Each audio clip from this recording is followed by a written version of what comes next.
1.5 വയസ്സുള്ള കുഞ്ഞിന്റെ മേലെ 51 പരിക്കുകൾ. ജനനേന്ദ്രിയത്തിൽ വരെ മുറിവ്. നമുക്കൊന്ന് ചെറിയൊരു മുറിവ് അവിടെ വന്നു കഴിഞ്ഞു കഴിഞ്ഞാൽ നമുക്കൊന്നും നിൽക്കാൻ പറ്റില്ല. അപ്പൊ ഇത്രയും ഗുരുതരമായിട്ടുള്ള പരിക്ക് സിഗരറ്റ് കൊണ്ട് പൊള്ളി. ഞാൻ അമ്മ എന്ന് പറയത്തില്ല കേട്ടോ, ഒരു പിശാച് സ്ത്രീ. ഞാൻ പിശാചെന്ന് മാത്രമേ അങ്ങനത്തെ സ്ത്രീകൾ പറയുള്ളൂ. ഇങ്ങനെ ഒരാൾക്ക് ഇങ്ങനെ പറ്റുന്നേ, ആ അമ്മ അങ്ങനെ നോക്കി നിന്നിട്ടുണ്ടാവും. ഓക്കെ, അമ്മ ഒന്നും ചെയ്തിട്ടുണ്ടാവില്ല. നോക്കി നിൽക്കാൻ പറ്റുന്നുണ്ടെങ്കിൽ അതിനെ എങ്ങനെ അമ്മ എന്ന് വിളിക്കും? കുഞ്ഞുങ്ങൾക്ക് ഏറ്റവും സേഫസ്റ്റ് ഹാൻഡ്സ് എന്ന് പറയുന്നത് അവരുടെ അമ്മമാരെ കൈകളാണ്. എത്രയോ പേര് കുഞ്ഞുങ്ങളില്ലാതെ മരുന്ന് വഴിപാടൊക്കെ ആയിട്ട് നടക്കുന്നത്. ദൈവം അവർക്ക് എന്ത് കൊടുക്കാണ്ട് ഇങ്ങനത്തെ ആൾക്കാരെ വയറ്റിൽ ഇങ്ങനെ കുഞ്ഞുങ്ങളെ ഇതാക്കണം? ഈ കുഞ്ഞ് ജനിച്ചിട്ട് ഒരു ദിവസം പോലും അതിന് സമാധാനം ഉണ്ടായിട്ടുണ്ടാവും ഇല്ല. ഓരോ ദിവസം വേദന.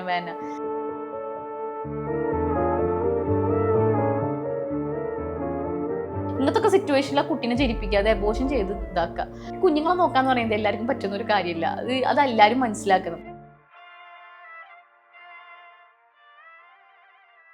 ബേബി വന്നതിന് ശേഷം എന്തൊക്കെ കാര്യങ്ങളും മാറ്റം സംഭവിച്ചു? അയ്യോ, എനിക്ക് വലിയ ആഗ്രഹമായിരുന്നു ഒരു പെൺകുട്ടി വേണമെന്ന്. അന്ന് ഇന്റർവ്യൂവിൽ പറഞ്ഞിട്ടുണ്ടോന്ന് അറിയില്ല. എല്ലാവരും ആൺകുട്ടിയാവും എന്ന് പറഞ്ഞു എന്നെ കണ്ടിട്ട്. പക്ഷെ എനിക്ക് മാത്രം ഇല്ല, പെൺകുട്ടിയാണെന്നുള്ളൊരു ഇതുണ്ടായിരുന്നു. അംജുക്ക് ബേബി ഫസ്റ്റ് മീറ്റ് ചെയ്യണ വീഡിയോ അത് എത്ര തവണ കണ്ടു എന്നറിയില്ല, അത് ഭയങ്കരമായിട്ട് കണക്ട് ആയി. ലൈഫിലത്തെ ഏറ്റവും ഹാർഡസ്റ്റ് ആയിട്ടുള്ള ടൈമായിരുന്നു എൻ്റെ പ്രഗ്നൻസി ടൈം. അന്ന് എനിക്ക് കുറേ കോംപ്ലിക്കേഷൻസ് ഉണ്ടായിരുന്നു. ഒരുപാട് കോംപ്ലിക്കേഷൻസ് എൻ്റെ ഡെലിവറി ത്രൂ സ്റ്റാർട്ടിങ് തൊട്ടിട്ട് ഡെലിവറി കഴിയുന്ന വരെ എനിക്കുണ്ടായിരുന്നു. അത് കഴിഞ്ഞിട്ടും എനിക്കുണ്ടായിരുന്നു. ആ സമയത്തൊക്കെ എനിക്ക് കാണാൻ കൊതിയായിട്ടുണ്ട്. എനിക്ക് അംജുക്കാനൊന്ന് കണ്ടാൽ മതി, എനിക്കൊന്ന് കണ്ടാൽ മതി എന്ന് തോന്നിയിട്ടുണ്ട്.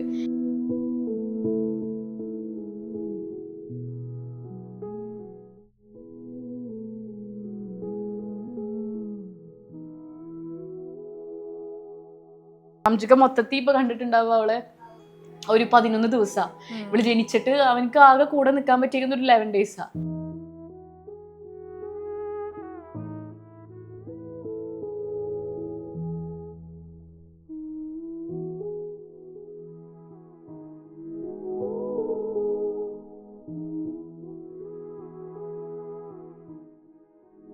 അംജു എന്നുള്ള ഒരാളോട് എനിക്ക് ഏറ്റവും കൂടുതൽ സ്നേഹം ഒന്ന് തോന്നിയേക്കുന്നത് ഞങ്ങൾ ലോങ് ഡിസ്റ്റൻസിലായിരുന്ന സമയത്ത്. കാരണം എനിക്കറിയാം അംജുക്ക് എത്രത്തോളം എഫേർട്ട് ഈ ഒരു റിലേഷൻഷിപ്പിന് വേണ്ടിയിട്ട്, അല്ലെങ്കിൽ എനിക്ക് എത്രത്തോളം ഇമ്പോർട്ടൻസ് തരുന്നതെന്നൊക്കെ നമ്മൾ പറയില്ലേ.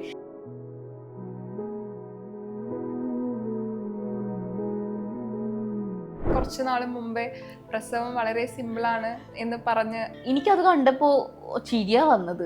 ഓക്കെ, നമ്മൾ പറയില്ലേ നമുക്ക് അനുഭവിക്കാത്തതൊക്കെ നമുക്ക് വെറൊരു കഥകൾ പോലെ നമുക്ക് കേൾക്കാം. അതെന്നെ ആയിരിക്കും എന്ന് പറഞ്ഞു കഴിഞ്ഞാൽ ഞാനൊക്കെ വന്നൊരു 16 മണിക്കൂർ ലേബർ പെയിൻ അനുഭവിച്ചിട്ട് എനിക്കൊന്ന് പെയിൻ വരാണ്ട് ഇൻഡ്യൂസ് ചെയ്യിപ്പിച്ച് 16 hours ആയിരുന്നു എൻ്റെ ലേബർ പെയിൻ എന്ന് പറയുന്നത്.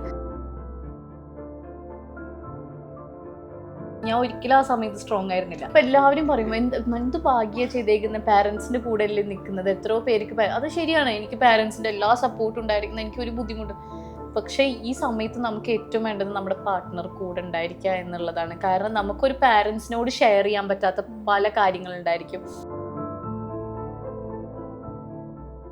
ഹായ്, ഹലോ, നമസ്കാരം. സൈന സത് പ്ലസിന്റെ എല്ലാ പ്രേക്ഷകർക്കും സ്വാഗതം. This is me Shijina Jose Prakash. ഇന്ന് എൻ്റെ കൂടെയുള്ള എനിക്ക് ഒത്തിരി ഇഷ്ടപ്പെട്ട ഒരു കോണ്ടന്റ് ക്രിയേറ്റർ ആണ്. ഒരുപാട് സ്നേഹത്തോടെ സ്വാഗതം ചെയ്തു. അസ്ലാം വാലി. Thank you. ഇന്ന് ശരിക്കും പറഞ്ഞ മെയിൻ ഗസ്റ്റ് വേറൊരാളാണ്. ഞങ്ങൾ കാത്തിരുന്ന സത്യം ഈ ഇന്റർവ്യൂ എടുക്കാൻ വേണ്ടി ഞാൻ ഭയങ്കര എക്സൈറ്റഡ് ആയത് ഇയാളെ കാണാൻ വേണ്ടിയിട്ടാണ്. ഹായ് പീക്കോസ്. കുറച്ച് ഗൗരവത്തിൽ എല്ലാരും ഒബ്സർവ് ചെയ്തുകൊണ്ടിരിക്കുക ഞങ്ങൾ ആരെവിടെ പുതിയ ഫേസസ് എന്നുള്ളത്. പക്ഷെ ക്യാമറ ആൾക്ക് എന്തായാലും പേടി കാര്യമില്ല. ഓൾറെഡി വയറ്റിലുള്ളപ്പോ തന്നെ ക്യാമറ, മൈക്ക്, സംസാരമൊക്കെ ഭയങ്കര ഇഷ്ടമുള്ള ഒരു കൂട്ടത്തിലാണെന്ന് തോന്നുന്നു. ഞാൻ ചോദിക്കട്ടെ, ഞാൻ ലാസ്റ്റ് ഇന്റർവ്യൂ എടുക്കുന്നത് ആള് വയറ്റിലുള്ളപ്പോഴാണ്.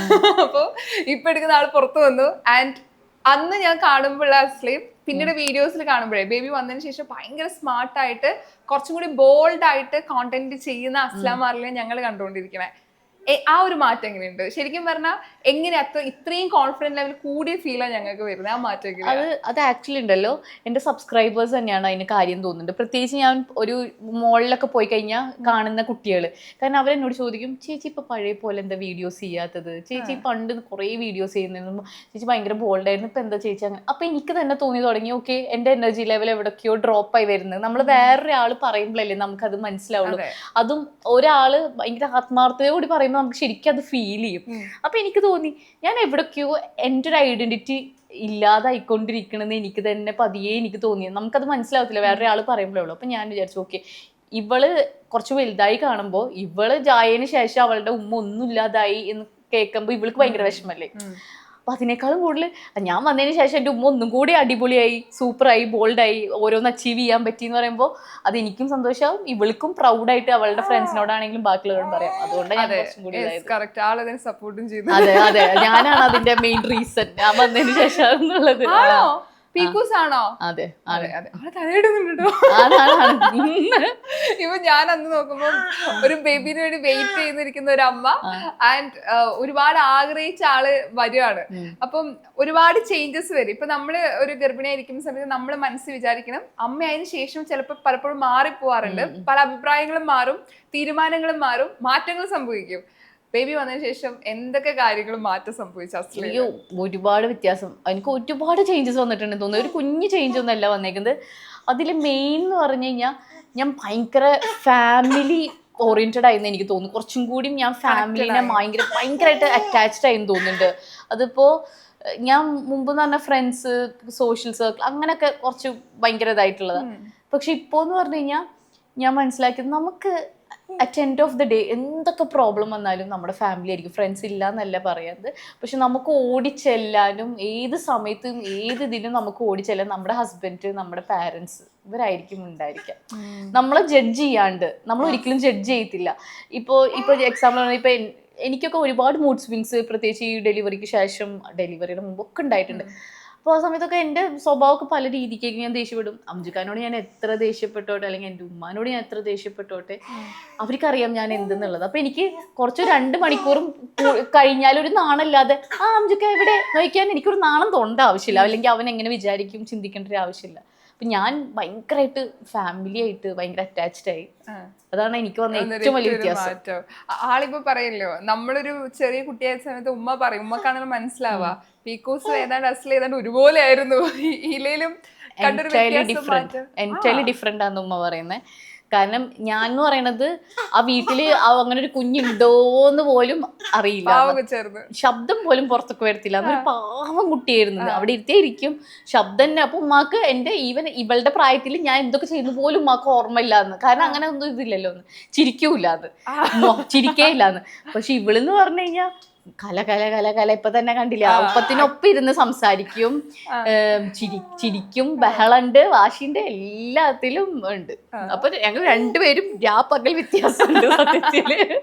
എനിക്ക് കുറച്ചുകൂടെ കഴിഞ്ഞ വ്ളോഗിലൊക്കെ ആക്റ്റീവ് ആളായിരിക്കും. ഇപ്പൊ എനിക്ക് തോന്നാറുണ്ട് എന്റെ വീഡിയോ ഇപ്പൊ കാണുന്നത് ഇവളെ കാണാൻ വേണ്ടിട്ടാണോ എന്ന് എനിക്ക് കമന്റ്സ് വരുമ്പോ എനിക്ക് തോന്നാറുണ്ട്. അവരെ കാണാൻ വേണ്ടി ഇപ്പൊ കാണുന്നത് വ്ളോഗ്സ് ഒക്കെ. ഒരു പെൺകുട്ടിയുടെ അമ്മയാവാന്ന് പറയുന്നത് എല്ലാ പെൺകുട്ടികളുടെയും വലിയൊരു ഡ്രീമാണ്. ഒരു പെൺകുട്ടിയുടെ അമ്മയായപ്പോ എങ്ങനെയുണ്ട്? എനിക്ക് വലിയ ആഗ്രഹമായിരുന്നു ഒരു പെൺകുട്ടി വേണമെന്ന്. അന്ന് ഇന്റർവ്യൂവിൽ പറഞ്ഞിട്ടുണ്ടോന്ന് അറിയില്ല, എല്ലാവരും ആൺകുട്ടിയാവും എന്ന് പറഞ്ഞു എന്നെ കണ്ടിട്ട്. പക്ഷെ എനിക്ക് മാത്രം ഇല്ല, പെൺകുട്ടിയാണെന്നുള്ളൊരു ഇതുണ്ടായിരുന്നു. എനിക്ക് പെൺകുട്ടിയെ പിന്നെ എനിക്ക് മുന്നേ പുറത്തായിരുന്നു, എനിക്ക് സ്കാനിൽ അറിയാൻ പറ്റൂലോ ഇത് ഗേൾ ആണോ ബോയ്. അപ്പൊ എനിക്ക് മുന്നേ അറിയാം ഗേൾ ബേബി ആണെന്ന് എനിക്കറിയായിരുന്നു. അപ്പോഴൊക്കെ ഞാൻ ഭയങ്കര എക്സൈറ്റഡ് ആണ്. പക്ഷെ ശരിക്കും ആയി കഴിഞ്ഞതിന് ശേഷമാണ് ഇപ്പൊ നമുക്ക് ഇവിടെ ഒരുക്കി കൊടുക്കാൻ, മുടി കെട്ടി കൊടുക്കാൻ, പിന്നെ കുറച്ചും കൂടി നമ്മൾ റെസ്പോൺസിബിൾ ആണെന്ന് എനിക്ക് തോന്നിയിട്ടുണ്ട്. ഒരു ഗേൾ ബേബി ആണ്. ഒന്നാമത് ഇപ്പോഴത്തെ കാലം എന്ന് പറഞ്ഞാൽ ബോയ് ബേബി ഒന്നുമില്ല, ഗേൾ ബേബി ഒന്നുമില്ല, അത് വേറെ കാര്യം. നമ്മൾ അത്രയും ശ്രദ്ധിച്ച് വേണം. പെൺകുഞ്ഞും കൂടി ആകുമ്പോൾ ഒന്നും കൂടി എനിക്ക് ആ ഒരു പറയില്ല, നമുക്കൊരു മദർ ഫീഡ് ഇപ്പോഴേ ഒരു ആദ്യം വരാന്നൊക്കെ പറയത്തില്ലേ, എനിക്കങ്ങനെ അങ്ങനെ ആരും അവൾ എടുക്കുന്നോണ്ടോ കൊഞ്ചിക്കുന്നോ അങ്ങനെയൊന്നും എനിക്കൊരു പ്രശ്നമില്ല. എനിക്കിഷ്ടമാണ് അവളെ എന്നാലും എൻ്റെ 10 കണ്ണ് അവിടെ ഉണ്ടായിരിക്കും. ഒരാൾക്ക് ഞാൻ കൊടുക്കുവാണെങ്കിൽ ഞാൻ അവിടെ നോക്കും, ഓക്കെ അല്ലേ എല്ലാം അല്ലേ എന്നൊക്കെ ഉള്ളത്. അതാണ് ഒരു ഗേൾ ബേബി ആയി എന്നുള്ളത് ഞാൻ ഭയങ്കര ഇതായിരുന്നു. ഇപ്പൊ ഞാനൊരു വീഡിയോയിൽ കേട്ടിട്ടോ, അതായത് ഒരു ബെസ്റ്റ് ഫ്രണ്ട് പോലെയാ. അതായത് ഇപ്പൊ എപ്പോഴും നമ്മുടെ കൂടെ ഉണ്ടാവും, എവിടെ പോയാലും ആളെ കൂട്ടാ, ഒരു ബെസ്റ്റ് ഫ്രണ്ട് പോലെ തന്നെ ഇപ്പൊ വാവനെ കിട്ടിയത്. ശരിക്കും നിങ്ങളുടെ ആ കണക്ഷൻ ഓരോ ദിവസവും ബിൽഡായി വരുമല്ലേ? സത്യം, എൻ്റെ ബെസ്റ്റ് ഫ്രണ്ടാണ്. എനിക്ക് എൻ്റെ മോളെക്കാൾ ഉപരി ഇവളെ എൻ്റെ ഒരു ബെസ്റ്റ് ഫ്രണ്ടാണ്. ഞാൻ പറഞ്ഞില്ലേ, ഇപ്പൊ ഞാൻ പ്രൊമോഷൻസിന് പോകുന്നുണ്ടെങ്കിൽ ഇവളുണ്ടാവും കൂടെ. ഞാൻ എവിടേക്കും ടൂർ പോയെങ്കിൽ ഇവള് എല്ലായിടത്തും, എൻ്റെ എവിടെ പോവുകയാണെങ്കിലും എൻ്റെ കൂടെ ഇവളുണ്ട്, എല്ലാത്തിനും ഉണ്ട്. അപ്പോൾ എൻ്റെ വലിയൊരു ആഗ്രഹമാണ് എന്ന് വെച്ച് കഴിഞ്ഞാൽ നമുക്ക് ഇപ്പോഴും എല്ലാവർക്കും ഉണ്ടാവില്ല ഒരു ബെസ്റ്റ് ഫ്രണ്ട് വേണം. എനിക്ക് ശരിക്കും ഇപ്പോഴാണ് തോന്നുന്നു എനിക്കൊരു ബെസ്റ്റ് ഫ്രണ്ട് ആയത്. ഒന്ന് എൻ്റെ ഹസ്ബൻഡ് ആണെങ്കിൽ ഒന്ന് അടുത്തത് എനിക്ക് ഇവളാണ് എൻ്റെ ബെസ്റ്റ് ഫ്രണ്ട് എന്ന് പറയുന്നത്. അത് ഭയങ്കര ലക്കാണ്. അതെ, എനിക്ക് അയ്യോ എനിക്കിനി ഇവളില്ലാണ്ടൊക്കെ പുറത്തു പോകുമ്പോൾ ഒരു രസം എനിക്ക് തോന്നുന്നില്ല. അത് മിസ്സിങ് അല്ല, ഒരു രസം തോന്നൂല, ആ ഒരു ഹരം എനിക്ക് കിട്ടുന്നില്ല. പക്ഷെ ഇന്ന് ഭയങ്കര കുറച്ച് എനർജി കൂടി ഇരിക്കുക ആളെപ്പോഴും ഉറക്കം വരുമ്പോ മാത്രം അവളുടെ സ്വഭാവം മാറും. ഇപ്പൊ നമ്മള് കൊച്ചിയായ സമയത്തെ പല കാര്യങ്ങളും നമ്മൾ സാക്രിഫൈസ് ചെയ്തിട്ടുണ്ട്. ഇപ്പത്തെ കുട്ടികൾക്ക് കിട്ടുന്ന പോലെ പല കാര്യങ്ങളും നമുക്ക് ഈസി ആയിട്ട് കിട്ടിയിട്ടില്ല. അപ്പൊ അന്ന് കിട്ടാത്ത പല കാര്യങ്ങളും എനിക്കൊരു പെൺകുട്ടി ഉണ്ടാവുമ്പോ അവൾ അത് എക്സ്പ്ലോർ ചെയ്യണം, അവൾക്ക് അത് ചെയ്യാൻ പറ്റണം, അങ്ങനെ ആഗ്രഹിച്ചിട്ടുണ്ടോ അസല എപ്പോഴെങ്കിലും? ഇപ്പൊ ഞാൻ ഇപ്പൊ എന്റെ ചെറുപ്പം എന്ന് പറയുമ്പോ നമ്മൾ അത്രയും എക്സ്പ്ലോർ, ഇപ്പൊ ട്രാവലിംഗ് ഒന്നും മാത്രമൊന്നും ഉണ്ടായിരിക്കില്ല. ഇപ്പൊ ഇപ്പോഴും പലവരും ഡെലിവറി ഒക്കെ കഴിഞ്ഞ് കഴിഞ്ഞാൽ നമ്മൾ പറയില്ല കുറെ കാലം കുഞ്ഞ് വലുതാവുന്നവരെ നമ്മൾ അങ്ങനെ പുറത്തു പോകരുത്, കുഞ്ഞിന് അങ്ങനെ അസുഖം വരരുത്. അപ്പൊ എനിക്കൊരു ആഗ്രഹം, ഇവള് ജനിച്ച സമയം തൊട്ടിട്ടേ എനിക്ക് സ്റ്റിച്ചൊക്കെ ഹീലാവാൻ കുറച്ച് ടൈം എടുത്തായിരുന്നു. അപ്പൊ അതൊക്കെ ഹീലായി കഴിഞ്ഞുകൊണ്ടിട്ട് ഞാൻ യാത്രകൾ തുടങ്ങിയിട്ടുണ്ട്. ഇവളായിട്ട് ഓരോ സ്ഥലങ്ങൾ, അറ്റ്ലീസ്റ്റ് പറ്റിയ അടുത്തുള്ള സ്ഥലങ്ങൾ ടൂറെങ്കിലും ഞാൻ ഇവളായിട്ട് പോകും. അപ്പോൾ അതെനിക്ക് കുറച്ച് മിസ്സായ ഒരു സമയം. ഞാൻ കുറച്ച് വലുതായതിനു ശേഷമാണ് ഉമ്മയുടെ കൂടെ ഒക്കെ ഞാൻ ഇങ്ങനെ ട്രിപ്പൊക്കെ പോകാൻ തുടങ്ങി. അപ്പോൾ എനിക്ക് ഇവളിങ്ങനെ കുഞ്ഞായിരിക്കുമ്പോൾ തൊട്ടിട്ടേ ഇങ്ങനെയൊക്കെ പോയി. അപ്പോൾ ഇവള് കുറച്ച് വലുതായി കഴിഞ്ഞാൽ ഓക്കെ ഇവള് ഈ സ്ഥലങ്ങളൊക്കെ കവർ ചെയ്തിട്ടുണ്ട് എന്നൊക്കെ പറയുമ്പോൾ ഒരു ഇതല്ലേ. അപ്പോൾ എനിക്ക് അവൾക്ക് അതൊക്കെയാണ് ബെസ്റ്റ്. പിന്നെന്ന് വെച്ച് കഴിഞ്ഞാൽ ഇപ്പൊ എന്തൊക്കെ പറഞ്ഞാലും നമ്മൾ വളർന്ന ജനറേഷൻ എൻറ്റയർലി ഡിഫറെന്റ് ആയിരിക്കും. അപ്പൊ നമുക്ക് കുറേ റെസ്ട്രിക്ഷൻസ് ഉണ്ടായിരിക്കും. നമുക്ക് ഇടുന്ന ക്ലോത്ത്സിന് കുറേ ഒരു പ്രായം വരെ റെസ്ട്രിക്ഷൻ, നമുക്ക് പുറത്ത് പോണേന് അതൊക്കെ ഉണ്ടായിരിക്കും. അത് ഇപ്പൊ അവളുടെ നല്ലത് വെച്ചിട്ട് ഞാൻ പറയുള്ളൂ, എല്ലാം ഓക്കെ എന്നല്ല ഞാൻ പറയുന്നത്. പക്ഷെ ചില കാര്യങ്ങളൊക്കെ ഞാൻ കുറച്ച് ഇവള് വലുതാണ് ഇവളുടെ ഡിസിഷൻസിനും കൂടി ഞാൻ കുറച്ച് ഇമ്പോർട്ടൻസ് ഒക്കെ കൊടുക്കും. അതാ ഞാൻ പറഞ്ഞത്, എനിക്കൊരു ബെസ്റ്റ് ഫ്രണ്ട് ആയിരിക്കാനേ താല്പര്യമില്ല. അതുകൊണ്ട് എല്ലാത്തിനും നോ പറയുന്നത് അതെനിക്ക് താല്പര്യമില്ല. ഒരു സ്ട്രിക്റ്റ് അമ്മ ആയിരിക്കില്ല എന്ന് വെച്ചിട്ട് എല്ലാത്തിനും ഗ്രാൻറ്റഡ് ആയിട്ടുള്ള ഒരു അമ്മയായിരിക്കും എനിക്കൊന്നും തോന്നുന്നില്ല. അവൾക്ക് ശരിയും തെറ്റും പറഞ്ഞു കൊടുക്കാനുള്ളത് എനിക്കുള്ളൂ. ഒരു പ്രായത്തുന്നവരെ അവർക്ക് ശരിയും തെറ്റും അറിയില്ല. അത് പറഞ്ഞു കൊടുക്കാൻ ഞാൻ തന്നെയാണ് ഏറ്റവും ബെസ്റ്റ്. അതേ പറഞ്ഞു കൊടുക്കും തെറ്റും ശരിയും. അവൾക്ക് തീരുമാനം, അവൾക്ക് അറിയാം. ഇപ്പൊ ചെറുപ്പം തൊട്ടേ ആകുമ്പോൾ ഓക്കെ എൻ്റെ ഉമ്മ എൻ്റെ നല്ലതിന് വേണ്ടിയിട്ടാണ് പറയണേ എന്നുള്ളൊരു കംഫർട്ട് സോൺ ഞാൻ ഉണ്ടാക്കിയെടുക്കും. ഈ അറ്റാച്ച്മെന്റ് എന്ന് പറഞ്ഞൊരു കാര്യം ഉണ്ടല്ലോ. ഇപ്പൊ ഒരു പുതിയൊരാള് നമ്മുടെ പാർട്ടായിട്ട് വരികയാണ്. ചിലപ്പോൾ ഈ നേരത്തെ പറഞ്ഞ പോലെ നമ്മുടേത് മാത്രമായിട്ട് ഒരാൾ വരുന്ന സമയത്ത് കുട്ടിയായിട്ട് ഭയങ്കര അറ്റാച്ച്ഡ് ആവാറുണ്ട്. ചിലപ്പോൾ അതൊരു പരിധി കഴിഞ്ഞാൽ അല്ലെങ്കിൽ ഒരു കൊച്ചിൻ്റെ ഒരു ഏജ് കൂടുന്തോറും അവിടുന്ന് വിട്ടു പോകാൻ പറ്റാത്ത അവസ്ഥയിൽ വരെ അറ്റാച്ച്മെന്റ് കൂടാറുണ്ട്. പല പാരന്റ്സും അങ്ങനെ അവരുടെ കുട്ടികളുടെ ആഗ്രഹത്തിനൊത്ത് വിടാത്തതിന്റെ ഒരു റീസൺ അതാണ്. വേർപിരിഞ്ഞ് നിൽക്കാൻ പറ്റാത്തൊരു ബുദ്ധിമുട്ട്. ചിലപ്പോൾ കുട്ടികൾക്ക് ഇഷ്ടമുണ്ടാവും, പാരന്റ്സിന് പറ്റില്ല. അപ്പൊ ഈ അവസ്ഥ ഒരുപാട് സ്ഥലത്ത് കേൾക്കാറുണ്ട്. പല കുട്ടികളും പറയാറുണ്ട് എവിടെയും വിടുന്നില്ല. അതിന്റെ റീസൺ ചിലപ്പോൾ ഇതായിരിക്കും. അത് സത്യം ഞാൻ കുറച്ച് നേരത്തെ പറഞ്ഞില്ലേ, ഞാൻ പുറത്തു പോകുമ്പോൾ വരെ ഒരു മിസ്സിങ് അല്ല. ഇവളില്ലാത്തതുകൊണ്ട് എനിക്കൊരു രസം തോന്നില്ല. അതൊരു അറ്റാച്ച്മെന്റിന്റെ ഭാഗമാണ്. ഇപ്പൊ ഇവൾക്ക് ആകെ 7 മാസം, ഈ 7 മാസം കൊണ്ട് എനിക്ക് ഇവളെ പിരിയാൻ പോലും എനിക്ക് പറ്റുന്നില്ല. അപ്പൊ നമ്മള് ഓരോ ദിവസം കൂടുമ്പോൾ അറ്റാച്ച്മെന്റ് ബിൽഡ് ചെയ്തുകൊണ്ടിരിക്കുക നമ്മൾ. പക്ഷെ നമ്മളോട് ഇവൾക്ക് എപ്പോഴും ആ സ്നേഹം വേണമെങ്കിലും എപ്പോഴും ആ ഒരു ഇവൾക്കും നമ്മളോട് അറ്റാച്ച്മെന്റ് വേണമെങ്കിൽ ഒരു സമയം എത്തിക്കഴിഞ്ഞാൽ അവരെ സ്വയം ചിന്തിക്കാനും സ്വയം അവർക്ക് ജീവിക്കാനുള്ള വഴി നമ്മൾ ഒരുക്കി കൊടുത്തു. നമ്മളെ എപ്പോഴും ഇവരെ അടക്കി പിടിച്ച് നമ്മളെ ചിറകിൽ വെച്ച് കഴിഞ്ഞാൽ അവർക്ക് നമ്മളോടുള്ള ഇഷ്ടം അങ്ങ് കുറയും. അത് പാരന്റ്സ് എന്നുള്ളത് എനിക്ക് ഭയങ്കര ബുദ്ധിമുട്ടായിരിക്കും. അത് എനിക്ക് ആലോചിക്കുമ്പോൾ എനിക്ക് സങ്കടം വരും. ഇവളൊക്കെ കുറച്ച് കാലം കഴിഞ്ഞ് ഒരു സ്കൂളൊക്കെ കഴിഞ്ഞ് ഡിഗ്രിക്കൊക്കെ ആകുമ്പോഴും എവിടേക്കെങ്കിലൊക്കെ പോകില്ലേ, എവിടേക്കെങ്കിലൊക്കെ പോകില്ല എന്നെ വിട്ട് പോകുമ്പോൾ ഇപ്പോഴേ എനിക്ക് സങ്കടം. പക്ഷെ അത് ചെയ്തേ പറ്റൂ. എന്നാലല്ലേ അവൾക്കും വളരാൻ പറ്റില്ല. എപ്പോഴും എന്നെ ഡിപ്പെൻഡ് ചെയ്ത് എപ്പോഴും എൻ്റെ അല്ലെങ്കിൽ അംജുക്കാനെ ആശ്രയിച്ചിരുന്നു കഴിഞ്ഞാൽ അവൾക്ക് എവിടെ വളർച്ച ഉണ്ടായിരിക്കും? അവൾ എങ്ങനെ പുറം ലോകം കാണും? എപ്പോഴും ഞങ്ങളെല്ലാം ചെയ്തു കൊടുത്തു കഴിഞ്ഞാൽ അവൾക്ക് സ്വയം വളരാൻ ഉണ്ടാവില്ല. അപ്പൊ അവൾക്ക് വളരാൻ വേണ്ടി അവൾ കുറച്ച് പ്രായം കഴിഞ്ഞ് കഴിഞ്ഞാൽ അവൾ തന്നെ പറക്കട്ടെ. ഞങ്ങൾ ഏറ്റവും കൂടുതൽ ഭയങ്കര ഇമോഷണൽ ആയിട്ട് കണ്ടൊരു വീഡിയോ, അംജുക്ക് ബേബിയും ഫസ്റ്റ് മീറ്റ് ചെയ്യുന്ന വീഡിയോ. അത് എത്ര തവണ കണ്ടു എന്നറിയില്ല. അത് ഭയങ്കരമായിട്ട് കണക്റ്റ് ആയി.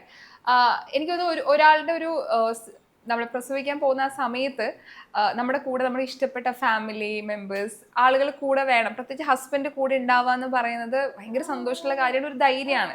പക്ഷെ ആ സമയത്ത് കടന്നുപോയ സിറ്റുവേഷൻ എന്ന് പറയുന്നത് എങ്ങനെ അത് സർവൈവ് ചെയ്തു എന്നറിയില്ല. അത് ഓരോ കാര്യം പറയുമ്പോഴായിരിക്കും സൈഡിൽ ഇപ്പോൾ ഓരോരുത്തർ നമ്മളൊരു പബ്ലിക് ഫിഗർ ആകുമ്പോൾ സോഷ്യൽ മീഡിയയിൽ വീഡിയോസ് ഇടുന്ന ഒരാളെന്ന നിലയിൽ തന്നെ ഒരുപാട് കമൻസ് വരുന്നു. ഈ പറഞ്ഞ സൈബർ ബുള്ളിങ് വരുന്നു. ഏത് സ്റ്റേജിലാണ് ഇരിക്കുന്നത് പോലും ചിന്തിക്കാതെയാണ് ഒരു വശത്ത് കമന്റ്സ് വരുന്നത്. എങ്ങനെ ഇത്ര സ്ട്രോങ് ആയത്? അല്ലെങ്കിൽ അത് എങ്ങനെയാണ്? എന്നെ സംബന്ധിച്ച് അത് ഭയങ്കര ഹാർഡായിട്ടുള്ള കാര്യമായിരുന്നു. എനിക്ക് സ്ട്രോങ്, ഞാൻ ഒരിക്കലും ആ സമയത്ത് സ്ട്രോങ് ആയിരുന്നില്ല. ഒന്നാമെന്ന് വെച്ച് കഴിഞ്ഞാൽ എനിക്കറിയുള്ളൂ ഞാനത് ഇപ്പം എല്ലാവരും പറയും എന്ത് ഭാഗ്യ ചെയ്തേക്കുന്ന പാരൻസിൻ്റെ കൂടെ അല്ലേ നിൽക്കുന്നത്, എത്രയോ പേർക്ക് അത് ശരിയാണ്. എനിക്ക് പാരൻസിൻ്റെ എല്ലാ സപ്പോർട്ടും ഉണ്ടായിരിക്കുന്നത്, എനിക്കൊരു ബുദ്ധിമുട്ട്. പക്ഷേ ഈ സമയത്ത് നമുക്ക് ഏറ്റവും വേണ്ടത് നമ്മുടെ പാർട്ട്ണർ കൂടെ ഉണ്ടായിരിക്കുക എന്നുള്ളതാണ്. കാരണം നമുക്കൊരു പാരൻസിനോട് ഷെയർ ചെയ്യാൻ പറ്റാത്ത പല കാര്യങ്ങളുണ്ടായിരിക്കും, നമുക്ക് ഹസ്ബൻഡിന് മാത്രം തരാൻ പറ്റുന്ന കുറേ കാര്യങ്ങളുണ്ടായിരിക്കും. ഇതൊക്കെ എനിക്ക് മിസ്സിങ് ആയിരുന്നു. ഇതൊക്കെ എനിക്ക് ഏറ്റവും ഞാനും അമ്മയ്ക്ക് എപ്പോഴും ഒരുമിച്ചുള്ള ആൾക്കാരായിരുന്നു. പക്ഷെ എൻ്റെ ഏറ്റവും ഞങ്ങൾ രണ്ടുപേരെ സംബന്ധിച്ച് ഏറ്റവും ഒരു സമയത്ത് ഞങ്ങൾ രണ്ടുപേരും രണ്ട് സ്ഥലത്തായിരുന്നു. ഒരിക്കലും കാണണമെന്ന് വിചാരിച്ചാൽ പോലും ഓടി ചെല്ലാൻ പറ്റാത്ത സ്ഥലത്താണ് ഞങ്ങൾ രണ്ടുപേരും ഉണ്ടായിരുന്നത്. അപ്പം എനിക്ക് അതന്നെ ഭയങ്കര സങ്കടത്തിലാണ് ഞാൻ പോയിക്കൊണ്ടിരുന്നത്. പക്ഷേ നമ്മുടെ നമുക്ക് സിറ്റുവേഷൻ ആക്സെപ്റ്റ് ചെയ്തേ പറ്റൂ, ഒന്നും ചെയ്യാനില്ല അതിൽ. ആ സമയത്ത് സോഷ്യൽ മീഡിയ എല്ലാം കൂടിയും സൈബർ ബുള്ളിങ്ങിൻ്റെ എക്സ്ട്രീം ആയിരുന്നു. ഓക്കെ, ഞങ്ങൾ രണ്ടുപേരും ഡിവോഴ്സ് ആയി എന്ന് പറഞ്ഞ് കുറേ പേര് പറഞ്ഞുണ്ടാക്കിയിട്ടുണ്ട്. വീട്ടുകാർ തമ്മിലെ പ്രശ്നങ്ങളാന്ന് പറഞ്ഞിട്ട് കുറേ പേരുണ്ടാക്കിയിട്ടുണ്ട്. ലൈഫിലത്തെ ഏറ്റവും ഹാർഡസ്റ്റ് ആയിട്ടുള്ള ടൈമായിരുന്നു എൻ്റെ പ്രഗ്നൻസി ടൈം. ഒന്നാമത് എനിക്ക് കുറേ കോംപ്ലിക്കേഷൻസ് ഉണ്ടായിരുന്നു, ഒരുപാട് കോംപ്ലിക്കേഷൻസ് എൻ്റെ ഡെലിവറി സ്റ്റാർട്ടിങ് തൊട്ടിട്ട് ഡെലിവറി കഴിയുന്ന വരെ എനിക്കുണ്ടായിരുന്നു, അത് കഴിഞ്ഞിട്ടും എനിക്കുണ്ടായിരുന്നു. അപ്പോൾ ആ സമയത്തൊക്കെ എനിക്ക് കാണാൻ കൊതിയായിട്ടുണ്ട്. എനിക്ക് അംജുക്കാനൊന്ന് കണ്ടാൽ മതി, എനിക്കൊന്ന് കണ്ടാൽ മതി എന്ന് തോന്നിയിട്ടുണ്ട്. വീഡിയോ കോളൊക്കെ ചെയ്യുമ്പോൾ ഞാനും കരയാറുണ്ട്, അവനും കരയാറുണ്ട്, രണ്ടുപേരും കരയാറുണ്ട്. അപ്പം ഇതൊന്നും ആരും കാണുന്നോ അറിയുന്നൊന്നുമില്ല. ഇപ്പോഴും ഞാൻ മിസ് ചെയ്യുന്നുണ്ട്. ഇപ്പോഴും പീക്കുവിൻ്റെ ഏറ്റവും കാണേണ്ട അറിയേണ്ട ഭാഗങ്ങൾ ഇപ്പോൾ കഴിഞ്ഞുകൊണ്ടിരിക്കുന്നത്. അപ്പോൾ ഇപ്പോൾ അംജുക്ക മൊത്തത്തിൽ ഇപ്പോൾ കണ്ടിട്ടുണ്ടാവുക അവളെ ഒരു 11 ദിവസമാണ്. ഇവള് ജനിച്ചിട്ട് അവനക്ക് ആകെ കൂടെ നിൽക്കാൻ പറ്റിയിരുന്ന ഒരു 11 ഡേയ്സാണ്. അപ്പോൾ അത് കഴിഞ്ഞ് ഇപ്പം എത്ര 7 മാസം. അപ്പോൾ ഇതൊക്കെ അവനക്ക് മിസ്സിങ് അല്ലേ. എന്നേക്കാൾ കൂടുതൽ സങ്കടപ്പെടുന്നത് അംജുക്കയാണ് ഒരു ഭാഗത്ത്. പിന്നെ UK ലാണ്. അപ്പോൾ UK ഉറപ്പായിട്ട് ഒറ്റപ്പെട്ടിട്ടായിരിക്കും അവൻ ജീവിക്കുന്നുണ്ടായിരിക്കാം. ഇവിടെ എനിക്ക് ചുറ്റിനും ഫാമിലി ഉണ്ട്, അംജുക്കാടെ ഫാമിലി, എൻ്റെ ഫ്രണ്ട്സ് ഇവിടെ നാട്ടിലുണ്ട്. പക്ഷെ അംജുക്കാനെ സംബന്ധിച്ച് ജോലി കഴിയുക, ജോലി കഴിയുക, വീഡിയോ കോളിൽ കൂടെ എന്നെയും കുട്ടീനെയും കാണാം. അതെന്ന് പറയുന്ന സിറ്റുവേഷൻ അത് അനുഭവിക്കുന്നവർക്ക് മാത്രമേ അത് മനസ്സിലാവുള്ളൂ. നമ്മൾ പുറത്തിരുന്ന് കമൻറ്റ് ചെയ്യണോ അവൾക്ക് എന്താ കുഴപ്പം, അവൾക്ക് എന്താ സുഖം എന്ന് പറയുന്നവർക്കൊന്നും നമ്മുടെ ഉള്ളിലത്തെ വിഷമവും കാര്യങ്ങളൊന്നും മനസ്സിലാവത്തില്ല. ഇപ്പോൾ ലോങ് ഡിസ്റ്റൻസ് ആയിട്ട് നിൽക്കുന്ന ഒരുപാട് കപ്പിൾസ് ഉണ്ട് ഇതേ സിറ്റുവേഷനിൽ. അതിൽ കമന്റ്സ് താഴെ വന്നതും ഞങ്ങൾക്ക് ആ പെയിൻ അറിയുന്ന, അത് ചിലപ്പം അവർക്ക് ചിലപ്പോൾ ഇത്തരം സിറ്റുവേഷനിൽ നിൽക്കുന്ന കപ്പിൾസിന് ചിലപ്പോൾ ഇത് ഭയങ്കരമായിട്ട് കണക്റ്റഡ് ആവും. ലോങ് ഡിസ്റ്റൻസ് എന്ന് പറയുന്നത് അത് ഭയങ്കര ഡിഫിക്കൽട്ട്. ഈ ലോങ് ഡിസ്റ്റൻസിൽ ചിലവരുടെ വർക്കൗട്ട് ആവും, ചിലവരുടെ വർക്കൗട്ട് ആവില്ല. കാരണം ഇതിന് ഒരുപാട് കമ്മിറ്റ്മെൻറ്റ് അത്യാവശ്യമാണ്.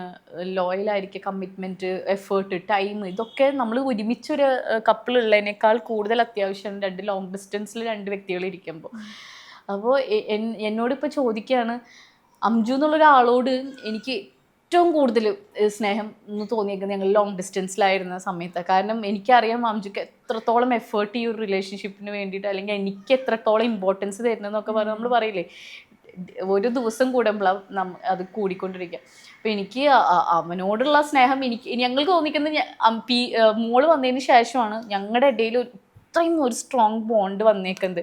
കാരണം ഞങ്ങളുടെ പല ഞങ്ങൾ ഒരുപാട് ഇമോഷണൽ, അതിപ്പോൾ നമ്മൾ ഫിനാൻഷ്യലി ഇപ്പോൾ ഒരു സങ്കടം എന്ന് പറയുന്നത് നമ്മൾ ഒരിക്കലും ഫിനാൻഷ്യലി മാത്രമല്ല ഒരു സങ്കടം എന്ന് പറയുന്നത്, ഇമോഷണലി കുറേ നേരിടുന്ന കുറേ സാധനങ്ങളുണ്ട് ഇപ്പം എൻ്റെ ഒരു ഫേസിലൊക്കെ. അപ്പോൾ ആ സമയത്ത് അങ്ങോട്ടും ഇങ്ങോട്ടും ഞങ്ങൾ കട്ട സപ്പോർട്ടാണ്, ഇപ്പോഴും അങ്ങോട്ടും ഇങ്ങോട്ടും ആയിക്കൊണ്ട്. ഞാൻ അവനെ ഭയങ്കരമായിട്ട് മിസ് ചെയ്യുന്നുണ്ട് അംജുക്കാനെ. ഇപ്പം ഒരു പ്രഗ്നന്റ് വുമൺ, ഇപ്പം നമ്മളെപ്പോഴും പലരും പല രീതിയിലാണ്, ചിലപ്പോൾ സ്ട്രോങ് ആയിരിക്കും, ചിലപ്പോൾ അത്ര പോലും ഉണ്ടാവില്ല. ഹെൽത്ത് രീതിയിലായാലും പല മാറ്റങ്ങളായിരിക്കും, പല ശരീരങ്ങളും പല ബോഡീസ് ആയിട്ട് നമുക്ക് പല മാറ്റങ്ങളായിരിക്കുമല്ലോ. അപ്പം ഈ അവസ്ഥയിലൂടെ കടന്നു പോകുന്ന സമയത്ത് ഏറ്റവും കൂടുതൽ വളരെ ഇമ്പോർട്ടൻ്റ് ആയിട്ടുള്ള ഒരു കാര്യമാണ്, ഇത് ആളുകൾ മറന്നു പോകുന്നു അല്ലെങ്കിൽ ഇത് അഡ്രസ്സ് ചെയ്യണം എന്ന് തോന്നിയിട്ടുള്ള ഒരു കാര്യം എന്തായിരിക്കും? നമ്മൾ പോസ്റ്റ്മോർട്ടം ഡെലിവറി അല്ലെങ്കിൽ ഡെലിവറി കഴിഞ്ഞതിനെ കുറിച്ച് നമ്മൾ എപ്പോഴും സംസാരിക്കും. ഡെലിവറിക്ക് മുമ്പുള്ള ഒരു പെൺകുട്ടികളെ അവസ്ഥ നമ്മൾ ഒട്ടും നമ്മൾ അഡ്രസ്സ് ചെയ്യാറില്ല. എപ്പോഴും എന്ന് പറയുന്നത് ഗർഭിണി വിശേഷമായി, ഹാപ്പി ഫേസസ്, ഇത് മാത്രമാണ്. ഓക്കെ, ഇനി എന്താ വേണ്ട, എല്ലാം ആയില്ലേ, ബായ്. പക്ഷെ ആ ഒരു ടൈമാണെന്ന് തോന്നുന്നുണ്ട് ഒരു പെൺകുട്ടികൾ ഏറ്റവും കൂടുതൽ സ്ട്രഗിൾസ് അല്ലെങ്കിൽ വിഷമങ്ങൾ അനുഭവിക്കുന്നത്. കാരണം നമുക്ക് മൊത്തത്തിലൊരു ന്യൂ ആയിട്ടുള്ളൊരു ഫേസിലേക്ക് നമ്മൾ കിടക്കുവാണ്. അപ്പം നമ്മൾ ഡിപ്രഷൻ എന്നൊക്കെ പറയില്ല, ആ ഡിപ്രഷൻ ഇപ്പം പോസ്റ്റ്മോർട്ടം ഡിപ്രഷൻ ആകുമ്പോൾ ഡെലിവറിക്ക് ശേഷം, പക്ഷെ അതൊക്കെ നമ്മൾ സ്റ്റാർട്ടിങ്ങേ വെച്ച് തുടങ്ങുന്നുണ്ട് സത്യത്തിൽ, ഒരു ഡെലിവറിക്കൊക്കെ മുമ്പ് തൊട്ടിട്ട്. അതിൻ്റെ മെയിൻ റീസൺ എന്ന് പറയുമ്പോൾ ബോഡിയിലുള്ള ചേഞ്ചസ്, വെയിറ്റ് ഗെയിൻ നമുക്ക് അപ്പോഴേ സംഭവിക്കുന്നുണ്ട്. നമ്മളിങ്ങനെ ഓരോ മാസം കൂടുമ്പോൾ നമ്മൾ വെയിറ്റ് കൂടിക്കൊണ്ടിരിക്കും. കണ്ണാടി നോക്കുമ്പോൾ നമ്മുടെ മുഖത്തിൻ്റെ ഫേസ് സ്ട്രക്ചർ മാറിയിട്ടുണ്ടാവും, ബോഡി സ്ട്രക്ചർ മാറിയിട്ടുണ്ടാവും. സ്ട്രെച്ച് മാർക്സ് വന്നു തുടങ്ങണം. അപ്പോൾ നമുക്ക് അപ്പോൾ തൊട്ടേ കൺസേൺ ഇതൊക്കെ ഇനി പോവോ, ഇതൊക്കെ ഇനി പോവില്ലേ, പിന്നെ ഉറക്കില്ലായ്മ അപ്പോൾ തൊട്ടേ തുടങ്ങും. എനിക്ക് ഞാൻ ഉറങ്ങിയിട്ടൊക്കെ എത്ര കാലമായിരുന്നു എനിക്ക് തന്നെ അറിയില്ല എന്ന് തോന്നുന്നുണ്ട്. രാത്രിയൊക്കെ ഉറങ്ങിയിട്ട് എനിക്ക് അപ്പോൾ തൊട്ടേ തുടങ്ങിയതാണ്. അപ്പം നമുക്കിങ്ങനെ വരുമ്പോൾ മാറ്റങ്ങൾ. ഇനി ഒറ്റക്കുള്ളവരെ ഇപ്പം എൻ്റെ സംബന്ധിച്ച് പാരൻസ് ഉണ്ട്, ഒറ്റക്ക് ജീവിക്കുന്നവരുണ്ടാവും, ഒരു ഹെൽപ്പിനും സപ്പോർട്ടില്ല. അപ്പോൾ അവരുടെ അവസ്ഥ എന്തായിരിക്കും, ഒന്നും പറയാനില്ല, മിണ്ടാനില്ല. ചിലപ്പോൾ ഹസ്ബൻഡ് വൈഫ് മാത്രമായിരിക്കും വീട്ടിൽ, ഹസ്ബൻഡ് ജോലിക്ക് പോയി രാത്രിയാകും വരെ, അതുവരെ വീട്ടിൽ ഒറ്റയ്ക്ക് ഇങ്ങനെ ഇരിക്കുന്ന, വോമിറ്റിംഗ് കാരണം ഭക്ഷണം ഉണ്ടാക്കാൻ പറ്റും. അപ്പോൾ നമ്മൾ ശരിക്കും അഡ്രസ്സ് ചെയ്യേണ്ടത് എനിക്ക് തോന്നുന്നത് ആഫ്റ്റർ ഡെലിവറിനേക്കാളും കൂടി ബിഫോർ ഡെലിവറി തൊട്ടിട്ടേ നമ്മൾ ശരിക്കും അഡ്രസ്സ് ചെയ്യണം. എന്ന് പറയുമ്പോൾ ഗേൾസിന് അതൊട്ടും ഈസി ആയിട്ടുള്ളൊരു കാര്യമല്ല. ഒരുപാട് കെയറിങ്ങും അറ്റൻഷനും ഒക്കെ വേണ്ട ഒരു ടൈമാണ് അതെന്ന് പറയുന്നത്. എനിക്ക് തോന്നുന്നു ഫാമിലി ആയാലും പാർട്ട്ണർ ആയാലും അത് കുറച്ചും കൂടെ മനസ്സിലാക്കേണ്ട ഒരു കാര്യമാണ്. അല്ലാണ്ട് ഇതൊരു ഈസി തിങ് അല്ല. ഒരു പ്രഗ്നൻസി എന്ന് പറയുന്നത് ഒട്ടും ഒരു ഈസി തിങ് അല്ല. അല്ലെങ്കിൽ അതൊരു ഹാപ്പിയാണോ, യെസ് നമുക്കൊരു കുഞ്ഞ് വരാൻ പോകുന്നത് ലോകത്തെ ഏറ്റവും സന്തോഷമുള്ള കാര്യം. പക്ഷേ ഈ സന്തോഷത്തിൻ്റെ ഒരുപാട് സങ്കടങ്ങളും ബുദ്ധിമുട്ടുകളും വേറൊരു ഭാഗത്തുണ്ട്. ഇപ്പോൾ സോഷ്യൽ മീഡിയയിൽ കുറച്ച് നാൾ മുമ്പേ പ്രസവം വളരെ സിമ്പിളാണ് എന്ന് പറഞ്ഞ് ഒരു കാര്യം ആളുകളെ ചർച്ചയാക്കിയിരുന്നു. ഒരുപാട് അമ്മമാർ അതിന് റെസ്പോൺസ് ചെയ്തിട്ടുണ്ടായിരുന്നു. എങ്ങനെയാ അസ്ലത് എങ്ങനെയാണ് കാണുന്നത്? പ്രസവം വളരെ ഈസി ഉള്ള കാര്യമാണോ? എനിക്കത് കണ്ടപ്പോൾ ചിരിയാ വന്നത്. ഓക്കെ, നമ്മൾ പറയില്ലേ നമുക്ക് അനുഭവിക്കാത്തതൊക്കെ നമുക്ക് വെറൊരു കഥകൾ പോലെ നമുക്ക് കേൾക്കാം. അതന്നെ ആയിരിക്കും എന്ന് പറഞ്ഞു കഴിഞ്ഞാൽ, ഞാനൊക്കെ വന്നൊരു 16 മണിക്കൂർ ലേബർ പെയിൻ അനുഭവിച്ചിട്ട് എനിക്കൊന്ന് പെയിൻ വരാണ്ട് ഇൻഡ്യൂസ് ചെയ്യിപ്പിച്ച് 16 hours ആയിരുന്നു എൻ്റെ ലേബർ പെയിൻ എന്ന് പറയുന്നത്. അതും എന്താ പറയുക, സിസേറിനാവോ നോർമലാവോ എന്ന് അറിയാണ്ട് ഹൈ ഫീവറും ആയി, അങ്ങനെ ഭയങ്കരമായിട്ട് റിസ്ക് ഓടിയിട്ടാണ്. പിന്നെ എത്ര മരണങ്ങൾ സംഭവിക്കുന്നു ഒരു ഡെലിവറിക്ക്. അമ്മമാർ മരിക്കുന്നു, കുഞ്ഞുങ്ങൾ മരിക്കുന്നു. ഇതൊട്ടും എന്താ പറയുക, ആർക്കും ഈവൻ ഡോക്ടേഴ്സിന് വരും ഗ്യാരണ്ടി പറയാൻ പറ്റാത്ത ഒന്നാണ് ഈ ഡെലിവറി എന്ന് പറയുന്നത്. അതിനെങ്ങനെ സിമ്പിളായിട്ട് കാണാൻ പറ്റുക? പണ്ട് കാലത്ത് ശരിയാണ്, നെല്ല് കുത്താനും അരി കുത്താനും പാടത്ത് പണിയെടുക്കാനൊക്കെ ഡെലിവറി, അത് അവരുടെ സാഹചര്യം അങ്ങനെയാണ്. അവർക്ക് വേറെ വഴിയില്ല, ജീവിക്കണമെങ്കിൽ ജോലിക്ക് പോയാൽ പറ്റും. അതല്ലാണ്ട് എളുപ്പമായിട്ടും സന്തോഷമായിട്ടും കുട്ടിയെ അതിന് വേണ്ടല്ല, ജീവിച്ചങ്ങനെ പറ്റുള്ളൂ. ഇപ്പോഴത്തെ കാലം അങ്ങനെയല്ല. ഇപ്പോൾ ഹോസ്പിറ്റൽസായി, നമുക്ക് ഈ മോർട്ടാലിറ്റി റേറ്റ് ഒക്കെ എങ്ങനെയാണ് ഇത് കുറയുന്നത് എങ്ങനെയാണ്? കാരണം ഇത്രയും ഹോസ്പിറ്റൽസ് ഉണ്ട്, ഡോക്ടർമാരുണ്ട്, കാര്യങ്ങളുണ്ട്. പണ്ടത്തെ ഗ്രാഫ് വെച്ചൊക്കെ എത്ര മരണങ്ങൾ ഇപ്പോൾ വളരെ വളരെ കുറഞ്ഞേക്കുന്നത് എന്തുകൊണ്ടാണ്? ഈ ഡോക്ടർമാരൊക്കെ എനിക്ക് തന്നെ അറിയാം, ഞാൻ പോകുന്ന ഹോസ്പിറ്റലിൽ എനിക്ക് തോന്നിയിട്ടുണ്ട് ഈ ഗൈനക്കോളജിസ്റ്റുകൾക്കൊന്നും ഫാമിലി ഉറക്കമൊന്നും അവർക്കില്ലേ. നമ്മൾ ഏറ്റവും കൂടുതൽ പൂവിട്ട് പൂജിക്കേണ്ടത് ഗൈനക്കോളജിസ്റ്റിനെ തോന്നുന്നുണ്ട്. കാരണം അവർ രാത്രി പുലർച്ചെ 2 മണിക്ക് 3 മണിക്ക് 1 മണിക്ക് ഒക്കെ ഇവർക്ക് കോൾ വന്ന് ഇവർ ഓടി വരുക. ഇവരെ പേഷ്യൻസിന് എന്തെന്നുള്ളത് ഓടി വരിക. അല്ലാണ്ട് അവർക്ക് ആ സമയത്ത് ആ ഹോസ്പിറ്റലിൽ 1 വയസ്സുള്ള ബേബി വരെയുള്ള ഡോക്ടർമാരുണ്ട്. അവിടെ കുഞ്ഞുങ്ങളെ അവിടെ ആക്കിയിട്ട് ഈ അമ്മമാരെ കുഞ്ഞുങ്ങളെ സേഫ് ആക്കാൻ വേണ്ടിയിട്ടാണ് അവർ ഇവിടെ വരുന്നത്. ആ സമയത്ത് നമ്മൾ അവരെ ഇൻസൾട്ട് ചെയ്യണ പോലെ ഓരോ സ്റ്റേറ്റ്മെന്റ്സ് നടത്തി കഴിഞ്ഞ് കഴിഞ്ഞാൽ, സ്ത്രീന്ന് പോട്ടെ, ഏത് ആൾക്കാർക്ക് ഒരു ഇതുണ്ടാവും. നമ്മൾ ഏറ്റവും കൂടുതൽ റെസ്പെക്ട് ചെയ്യേണ്ട ഒരു പ്രൊഫഷനാന്ന് തോന്നുന്നുണ്ട്, ഏത് ഡോക്ടേഴ്സ് ആയിക്കോട്ടെ കാര്യങ്ങൾ എന്ന് പറയുന്നത്. അപ്പം എനിക്കത് കണ്ടപ്പോൾ എനിക്കൊന്നും തോന്നിയില്ല. ഒരു വിവരമില്ലാത്ത ആൾ എന്തോ വിളിച്ചു പറയുന്ന പോലെ എനിക്ക് തോന്നിയത്. വിവരമില്ലാത്ത ആളാണോ എനിക്കറിയില്ല ഒരു രീതിക്ക്. അത് പ്രസവിച്ച് തന്നെ അറിയണം. ഇപ്പം പോയി പ്രസവിച്ച് നോക്കാനും പറയാൻ പറ്റത്തില്ലല്ലോ, പ്രസവിച്ച് തന്നെ അറിയണം അതിൻ്റെ ബുദ്ധിമുട്ട് അറിയണമെങ്കിൽ. ഇപ്പോൾ ഓരോരുത്തരുടെ ശരീരപ്രകൃതി, പ്രത്യേകിച്ച് പെൺകുട്ടികളെ പ്രഗ്നൻ്റ് ആയി പ്രസവത്തിന് ശേഷം ഒരുപാട് മാറ്റങ്ങൾ അവരുടെ ശരീരത്തിൽ വരുമല്ലോ. പലപ്പോഴും ഇപ്പം ഈ പറഞ്ഞ കഴുത്തിലെ പാടുകൾ അല്ലെങ്കിൽ ശരീരത്തിലെ മാറ്റങ്ങൾ, വെയിറ്റ് കൂടിയത്, ബോഡി ഷെയിം ചെയ്യുന്ന സിറ്റുവേഷൻ വരെ വരാറുണ്ട്. ഇപ്പോൾ സോഷ്യൽ മീഡിയയിൽ നിൽക്കുമ്പോൾ തന്നെ നമുക്ക് കമൻസ് ചെയ്യാം എന്നൊരു കാര്യം കാരണം കമൻസിലൂടെ വേദനിപ്പിക്കുന്ന ആളുകളുണ്ടല്ലോ. ഇപ്പോഴും ഇത്ര 2026 ആയിട്ട് ഇതിലൊരു മാറ്റമില്ലേ എന്ന് ചിന്തിക്കാറുണ്ടോ? അതിന് കൂടിയിട്ടേ വരുന്നുള്ളൂ എന്ന് എനിക്ക് തോന്നുന്നു. എനിക്ക് അത് കൂടുതൽ മോശമായിട്ടാണ് വരുന്നതെന്ന് തോന്നുന്നുണ്ട്.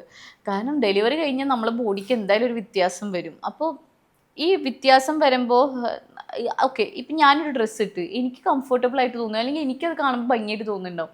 ചിലപ്പോൾ വീഡിയോ വരുമ്പോൾ ബാക്കിയുള്ളവർക്ക് ഭംഗിയായിട്ട് തോന്നുന്നുണ്ടാവില്ല. അപ്പോൾ ഓക്കെ, ഡ്രസ്സ് ചേരുന്നില്ല കാണാൻ, പക്ഷെ ഭയങ്കര വൃത്തികേടായിട്ട് ഇപ്പം എനിക്ക് വരുന്ന കമൻസ് മാത്രമോ ജേഴ്സി പശു,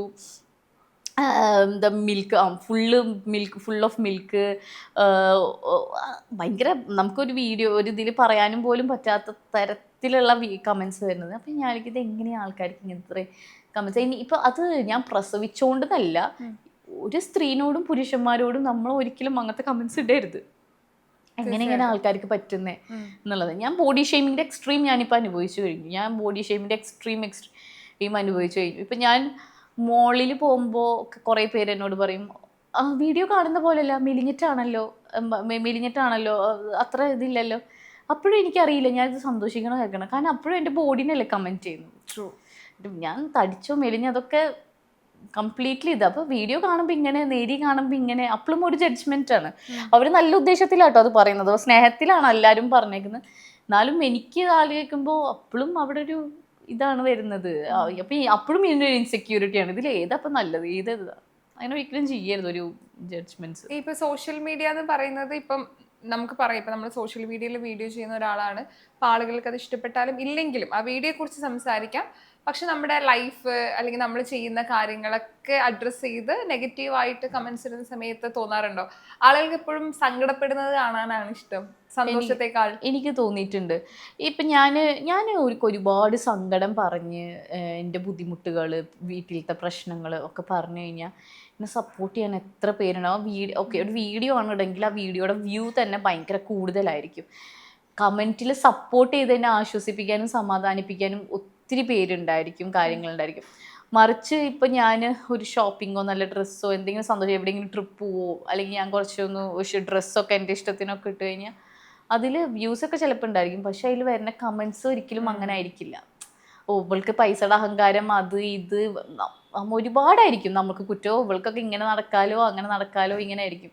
അപ്പം എനിക്ക് തോന്നുന്നു ആൾക്കാർ കൂടുതലും, എല്ലാവരും എല്ലാം ഞാൻ പറയും, നമ്മൾ നല്ലതൊക്കെ ആഗ്രഹിക്കുന്ന ഒത്തിരി പേരുണ്ട്. പക്ഷെ ഒരു വിഭാഗം ആൾക്കാർക്ക് ഭയങ്കര ഫ്രസ്ട്രേഷനാണ് അത് കാണുമ്പോൾ, നമ്മൾ സന്തോഷമായിട്ട് ജീവിക്കുന്നതും കാര്യങ്ങളൊക്കെ കാണുമ്പോൾ.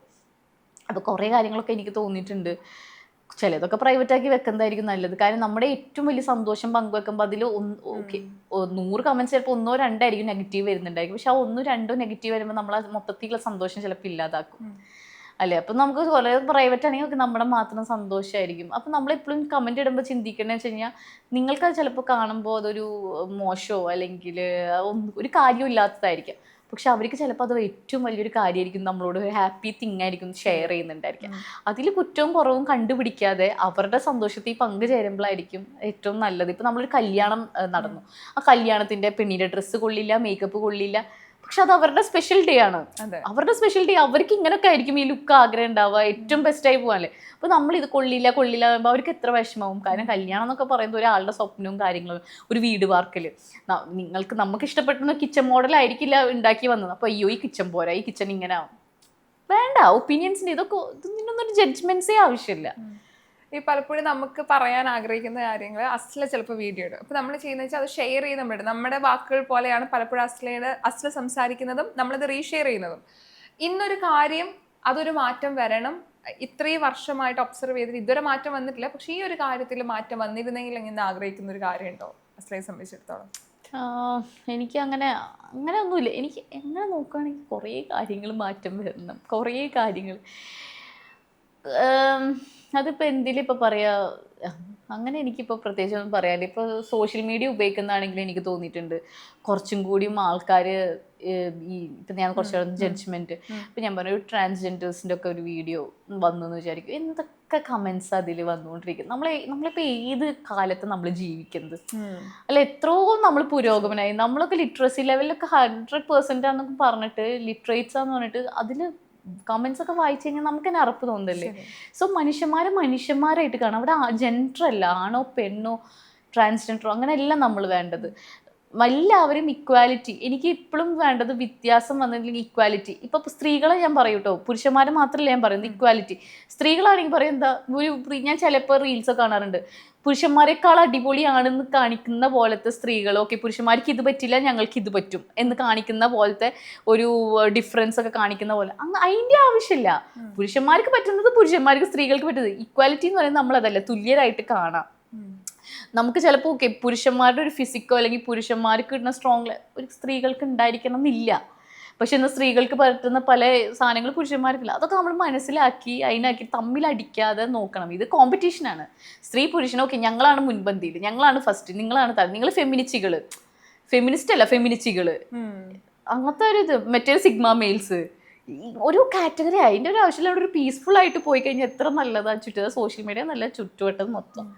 ഇപ്പം സോഷ്യൽ മീഡിയയിലെ ഓരോ വാർത്തകൾ നമ്മൾ ഞെട്ടിച്ചുകൊണ്ടിരിക്കണം ഓരോ ദിവസങ്ങൾ കഴിയുന്തോറും. ഇപ്പം ആദ്യം നമ്മൾ സംസാരിച്ചപ്പം അമ്മ കുട്ടി എന്നതിൻ്റെ ഏറ്റവും വളരെ ഇമ്പോർട്ടൻ്റ് ആയിട്ടുള്ള നിങ്ങളുടെ തമ്മിൽ അറ്റാച്ച്മെൻറ്റിനെ കുറിച്ച് പറയുമ്പോഴും, നമ്മുടെ ഏതൊരു സിറ്റുവേഷനിലും നമ്മുടെ അമ്മ കൂടെ ഉണ്ട് എന്നാണ് നമ്മളെപ്പോഴും കുട്ടികളെ എന്തുണ്ടെങ്കിൽ അമ്മയോട് പറയണം, ആരില്ലെങ്കിലും അമ്മ കൂടെ ഉണ്ടാവും എന്ന് പറയുമ്പോഴും കഴിഞ്ഞ ദിവസം നെടുമങ്ങാടുണ്ടായ ഇഷ്യൂ നമ്മൾ കേട്ടതാണ്. അതെ, ഒരു അമ്മയ്ക്ക് എങ്ങനെ അത് സാധിക്കുന്നു എന്നൊരു ചോദ്യം നമുക്ക് ഉണ്ടല്ലോ, ഒരു വലിയ ചോദ്യമാണ്. ഇനി അമ്മേനെ പോലെ വിശ്വസിക്കാൻ പറ്റില്ല എന്നൊരു കാര്യം. എനിക്ക് അത് ഞാൻ ആ ന്യൂസ് 2 ദിവസം മുമ്പ് കണ്ടിട്ട് എനിക്ക് സത്യമായിട്ടും അത് പറയുമ്പോൾ ഞാൻ ഓവറാക്കി, പക്ഷെ എനിക്ക് അന്ന് ഉറങ്ങാൻ പറ്റിയിട്ടില്ല വെച്ചാൽ എനിക്ക് ആ കുട്ടിയുടെ ഞാൻ ഒരു വീഡിയോ കണ്ടിട്ടുണ്ട്. ആ കുട്ടി ഒരു മണി ചാലഞ്ചിൽ 2 കൈ ഒടിഞ്ഞിട്ടുള്ള, ഞാൻ ജസ്റ്റ് കണ്ട് സ്കിപ്പ് ചെയ്തു. അപ്പോൾ കമന്റ്സ് ഒക്കെ വായിച്ചപ്പോൾ എനിക്ക് സത്യം പറഞ്ഞാൽ ചിരി വന്നു. കാരണം 2 കൈ ഇവനെങ്ങനെ ഓടിച്ചത് അമ്മ. അപ്പോൾ ഞാൻ ചിന്തിച്ചിട്ടുണ്ടോ സൈക്കിളിൽ വീണിട്ട് ഇവനെങ്ങനെ 2 കൈ ഓടി, പിന്നെ അത് വിട്ട്. പക്ഷെ ന്യൂസ് കണ്ടു കഴിഞ്ഞപ്പോൾ ഉണ്ടല്ലോ, അതിലത്തെ 51 പരിക്കുകൾ, ഒരു കുഞ്ഞ് 1.5 വയസ്സുള്ള കുഞ്ഞിൻ്റെ മേലെ 51 പരിക്കുകൾ, പിന്നെ ജനനേന്ദ്രിയത്തിൽ വരെ മുറിവ്. നമുക്കൊന്ന് ചെറിയൊരു മുറിവ് അവിടെ വന്ന് കഴിഞ്ഞ് കഴിഞ്ഞാൽ നമുക്കൊന്നും നിൽക്കാൻ പറ്റില്ല. അപ്പോൾ ഇത്രയും ഗുരുതരമായിട്ടുള്ള പരിക്ക് സിഗരറ്റ് കൊണ്ട് പൊള്ളിച്ച് എങ്ങനെ ഒരാൾക്ക് ഇങ്ങനെ പറ്റുന്നേ? ആ അമ്മ അങ്ങനെ നോക്കി നിന്നിട്ടുണ്ടാവും. ഓക്കെ, അമ്മ ഒന്നും ചെയ്തിട്ടുണ്ടാവില്ല. നോക്കി നിൽക്കാൻ പറ്റുന്നുണ്ടെങ്കിൽ അതിനെ എങ്ങനെ അമ്മ എന്ന് വിളിക്കും? നമ്മളെന്താ, കുഞ്ഞുങ്ങൾക്ക് ഏറ്റവും സേഫസ്റ്റ് ഹാൻഡ്സ് എന്ന് പറയുന്നത് അവരെ അമ്മമാരെ കൈകളാണ്. അവരൊന്ന് കരഞ്ഞു കഴിഞ്ഞ് നമ്മളെ നെഞ്ചത്ത് ചേർന്ന് നമ്മളെന്ന് പാലും കുടിച്ച് അവരെ ഒന്ന് സമാധാനിക്കുക. ഇവിടെ പിശാശിന്റെ മുഖം വെച്ചിട്ടുള്ള സ്ത്രീയാണ് അമ്മ എന്ന് പറയുന്നത്. വേറൊരു പിശാശ് ആ ആള്. ഇങ്ങനൊന്നും ഞാൻ പറയാം, എത്രയോ പേര് കുഞ്ഞുങ്ങളില്ലാതെ മരുന്ന് വഴിപാടൊക്കെ ആയിട്ട് നടക്കുന്നത്. ദൈവം അവർക്ക് എന്തിനും കൊടുക്കാണ്ട് ഇങ്ങനത്തെ ആൾക്കാരെ വയറ്റിൽ ഇങ്ങനെ കുഞ്ഞുങ്ങളെ ഇതാക്കണം? ഈ കുഞ്ഞ് ജനിച്ചിട്ട് ഒരു ദിവസം പോലും അതിന് സമാധാനം ഉണ്ടായിട്ടുണ്ടാവും ഇല്ല. ഓരോ ദിവസം വേദന. ഇത് മാത്രമല്ല, ഞാൻ വേറൊരു ന്യൂസ് കണ്ടിട്ടുണ്ടായിരുന്നു ഇപ്പൊ തന്നെ. ഒരു ആള് ഒരു കുഞ്ഞിനെ 30 സെക്കൻഡ് അടിച്ചൊരു ഇത്. എങ്ങനെ പറ്റുന്നത്? നമുക്കൊരു മൃഗത്തിനെ പോലും നമുക്ക് അങ്ങനെ ഇതാക്കാൻ പറ്റത്തില്ല. കുട്ടികളെ ഇങ്ങനെയൊക്കെ ചെയ്യാന്ന് പറയുന്നത്. അതിന് ഞാൻ അമ്മ എന്ന് പറയത്തില്ല കേട്ടോ, ഒരു പിശാശ് സ്ത്രീ. ഞാൻ പിശാശെന്ന് മാത്രമേ അങ്ങനത്തെ സ്ത്രീകൾ പറയുള്ളൂ. നിങ്ങൾക്ക് പറ്റിയില്ല എന്ന്. കുഞ്ഞുങ്ങളെ നോക്കാന്ന് പറയുന്നത് എല്ലാവർക്കും പറ്റുന്ന ഒരു കാര്യമില്ല. അതെല്ലാവരും മനസ്സിലാക്കണം. അത് വളരെ റെസ്പോൺസിബിൾ ആയിട്ടുള്ള, അതൊരു കമ്മിറ്റ്മെൻ്റ് ഉള്ള ഒരു കാര്യമാണ്. അതുകൊണ്ട് നിങ്ങൾ കല്യാണം കഴിക്കുകയോ കഴിക്കാതിരിക്കുകയോ കാമുകൻ്റെ കൂടെ എങ്ങനെ അയക്കുകയോ, നിങ്ങൾക്ക് പറ്റിയില്ല എന്നുണ്ടെങ്കിൽ എന്തൊക്കെ പ്രിക്കോഷൻസ് ഉണ്ട്? കോണ്ടം യൂസ് ചെയ്യുക. അത് ഞാൻ അതിലാണെന്നുണ്ടെങ്കിൽ ഗർഭമായി മറ്റേ അബോഷൻ ടാബ്ലറ്റ്സ്. ഞാൻ അബോഷനൊക്കെ എതിരുള്ള, പക്ഷെ ഇങ്ങനത്തെ സിറ്റുവേഷനിൽ ആ കുട്ടീനെ ജനിപ്പിക്കാതെ അബോഷൻ ചെയ്ത് ഇതാക്കുക. അല്ലാണ്ട് അതിനെ ഭൂമിയിലും കൊടുന്ന് സഫർ ചെയ്യിപ്പിക്കരുത്. അതേ ഞാൻ പറയത്തുള്ളൂ. ഐപിഎല്ലോ പല കാര്യങ്ങളുണ്ടല്ലോ, അതൊക്കെ ഉപയോഗിച്ചിരിക്കുക.